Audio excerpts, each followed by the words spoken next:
Here it is, and of course, it's very dramatic. It's also very large, and it turns a great many heads as you drive along. Plus, it makes a lot of noise.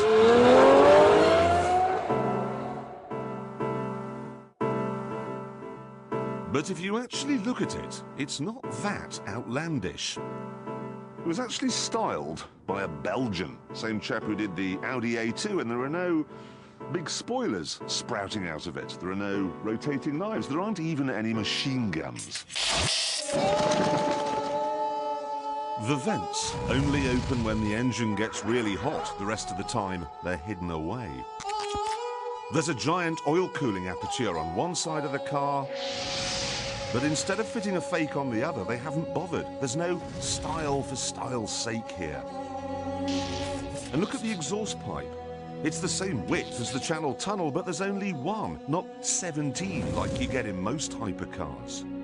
You even get a device that raises the nose for going over speed humps.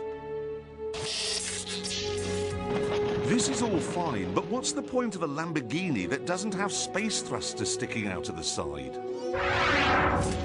Of course, you still get scissor doors, and when you step inside, you find the steering wheel isn't quite in front of where you're sitting. But there is room for your head, and you can see out. You can even see behind. Then, when you're driving along normally, it feels very civilized. I mean, obviously, it's not a Honda Civic. You can't turn left, for example, because the indicator stalk will hit your knee. And it does 8 miles to the gallon. Or 4.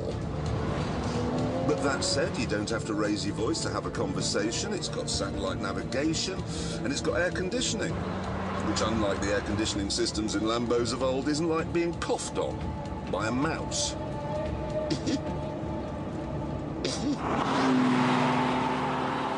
This is all very worrying. You see, it's 8 years since the Captain Sensibles at Audi took over Lamborghini. And now they seem to be taking away its soul. The only reason we ever liked Lamborghinis is because they were silly. Taking that away is like taking away the sunshine from a summer holiday. You're left with nothing.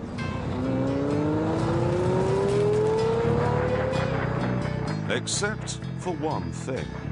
Audi have replaced the lunacy with something else.